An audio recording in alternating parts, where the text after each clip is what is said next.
ازيكم عاملين ايه؟ واهلا بيكم في فيديو جديد. النهارده هنحضر مع بعض العيش الشامي بحبة البركة. هنعمله مع بعض بطريقة سهلة جدا، تقدري بقى تحضريه للسحور. كل سنة وانتم طيبين ورمضان كريم.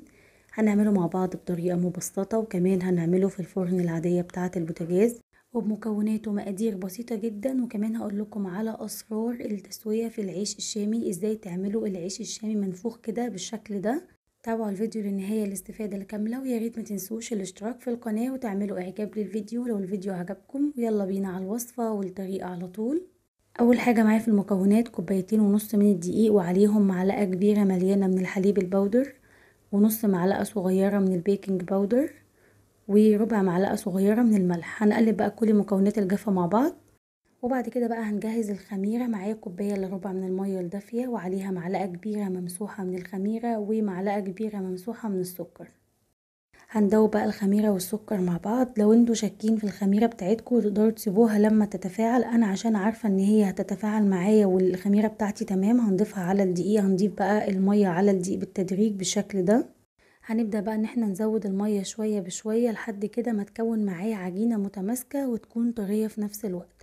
انا هنا كنت ضفت حوالي ربع كوباية كمان على الكوباية الا ربع، يعني تقريبا اخدت مني في المعيار كوباية مية، يعني 250 ملي من المية الدافية.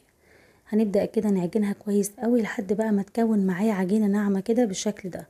هنغطيها ونسيبها تخمر في مكان دافي لمدة نص ساعة او اكتر على حسب الجو عندكم. بعد بقى ما العجينة خمرت هنبدأ كده نرش السطح اللي هنشتغل عليه بشوية دقيق، وبعد كده هنبدأ نقطع كده العجينة لكرات بالشكل ده. نحاول ان احنا نقطعهم كلهم قد بعض عشان يديكي شكل الأرغفة متساوي، يعني يكونوا كلهم زي بعض. هنبدأ كده نلمها بالشكل ده عشان يبقى الرغيف طالع شكله مظبوط. هم عملوا معايا 9 أرغفة، فده كويس جدا، والرغيف ما شاء الله كويس، يعني مش خفيف زي اللي احنا بنشتريه من بره، وطبعا معمول بنظافة وفي البيت. هنا بعد ما قطعنا بقى كل كمية العيش كده بالشكل ده هنغطيها عشان الوش بتاعها ما ينشفش. طول ما احنا بنشتغل لازم يكون القطع بتاعة العيش بتاعتنا متغطية. هنسيبها بقى ترتاح كده لمدة 10 دقايق، وهنشتغل في اول واحدة بدأنا بيها. طبعا كل ما كانت العجينة مرتاحة هتتفرد معاكم بسهولة. هنبدأ بقى نفردها كده على شكل العيش كده مدور بالشكل ده. اهم حاجة برضو ان انتوا ما ترقوهاش قوي، انا مش عايزة العيش رقيق قوي، عايزة العيش يكون كده يطلع معاكم اسفنجي كده وطعمه حلو.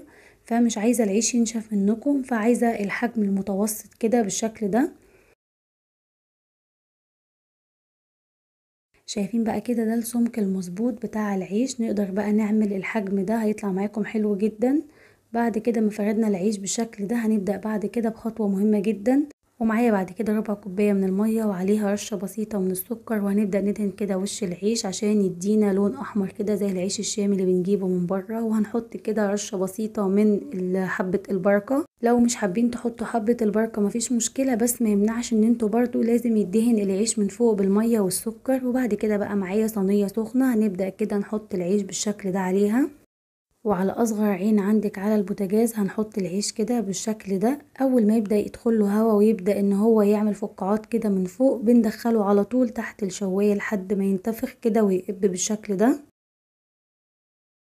وهنكرر نفس الفكرة في كل الأرغفة اللي معايا بالشكل ده. هندهن المية بالسكر على العيش، وبعد كده نبدأ نحط حبة البركة. كمان مية بالسكر بتخلي حبة البركة تثبت، ممكن تحطوا سمسم زي ما تحبوا. وهنحطه كده على الصينية السخنة، وبعد كده برضو ندخله تحت الشواية لحد كده ما يبدأ يقب وينتفخ بالشكل ده.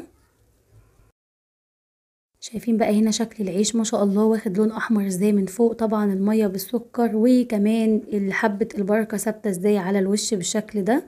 عايزة اقول لكم من احلى الوصفات اللي ان شاء الله هتجربوها. شايفين بقى ما شاء الله العيش كله منفوخ ازاي. كمان هفتح لكم واحد وهوريكم قد ايه من جوه اسفنجي وطري جدا، وطعمه عايزة اقول لكم حلو قوي، واخد كمان لون من تحت كده خفيف. حضريه بقى للسحور هيطلع معاكم سخن كده وطازه، طبعا احلى بكتير من اللي احنا بنشتريه من بره واسفنجي جدا. شايفين بقى ما شاء الله من جوه عامل ازاي، واخد كمان التسويه المظبوطه من تحت ومن فوق، وبمكونات بسيطه جدا عملنا العيش اللذيذ ده. بتمنى تجربوا الوصفه وتكتبوا لي في التعليقات قد ايه عجبتكم. وهنا وصلنا مع بعض لنهايه الفيديو. بتمنى الفيديو يكون عجبكم، ويا ريت ما تنسوش تعملوا اعجاب للفيديو واشتراك في القناه لو لسه ما اشتركتوش. وشكرا جدا ليكم، وكل سنه وانتم طيبين.